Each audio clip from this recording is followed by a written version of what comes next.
මහා බෝධිසත්වයන් වහන්සේ කෙනෙක් දාන, සීල, නික්කම්මාදී වූ මේ පාරමිතා ගුණධර්ම සම්පූර්ණ කරගන්නේ නිස්සරණාධ්‍යාසයකින් යුක්තවමයි. නිස්සරණාධ්‍යාසයක් කියලා කියන්නේ මහා බෝධිසත්වයන් වහන්සේලා කෙරෙහිම පමණක් පවතින අධ්‍යාස සම්පatti 6න් එකක්. නිස්සරණාධ්‍යාසය සම්පත්තියක් මහා බෝධිසත්වරයෙකුට තිබෙන නිසාම පරමත්ත පාරමී වශයෙන් ජීවිතය ගැන පවා නොසිතා මහා බෝධිසත්වවරු දන් දෙනවා. හැබැයි දන් දෙන්නේ සසර දුකින් එතර වීම සඳහාමයි. මහා බෝධිසත්වයන් වහන්සේලා Tamanගේ ජීවිතය ගැන පවා හිතන්නේ නැතුව සීල පාරමිතාව සම්පූර්ණ කරගන්නවා. තමනුත් මේ සංසාරයෙන් එතර වෙලා අන්‍ය වූ මේ අසරණ ලෝක සත්‍යාද සංසාර දුකින් එතර කෙරවීම සඳහාමයි. මහා බෝධිසත්වයන් වහන්සේලාට පෙර පිනටම වගේ හමුවන සියලු ලෞකික සැප සම්පත් යසේසුරු සියල්ලක්ම අතහැරලා දාලා ගිහිගෙයින් නික්මලා යනවා.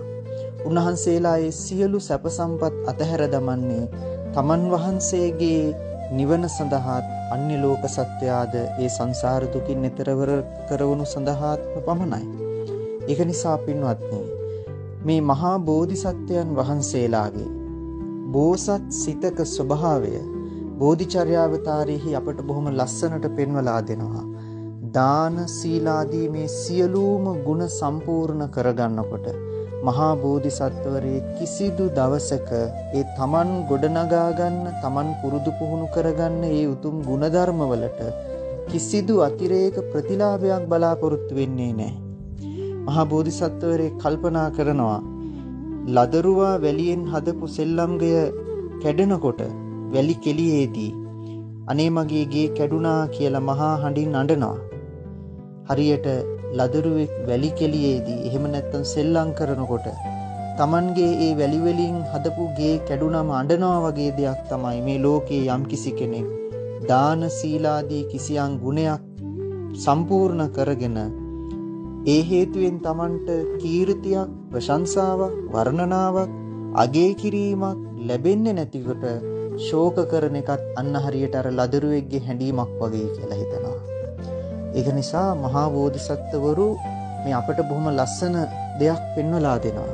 ඒ තමයි දන් දෙන්න, සිල් ආරක්ෂා කරන්න, නොඑක් දේවල් පරිත්‍යාග කරන්න, සත්‍යවාදී වෙන්න, ඉවසන්න.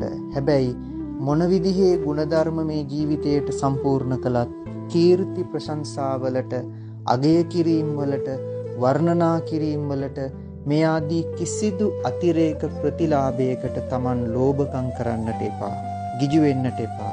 Taman තුල ගොඩනගා ගන්න, පුරුදු පුහුණු කරගන්නා වූ ගුණධර්ම සැබෑ ලෙසින්ම අව්‍යාජ ගුණධර්ම බවටම පත් කරගන්නට පුරුදු වෙන්න කියන එකයි මහා බෝධිසත්වවරු ආදර්ශයෙන් අපට පෙන්වලා දීලා තියෙන්නේ.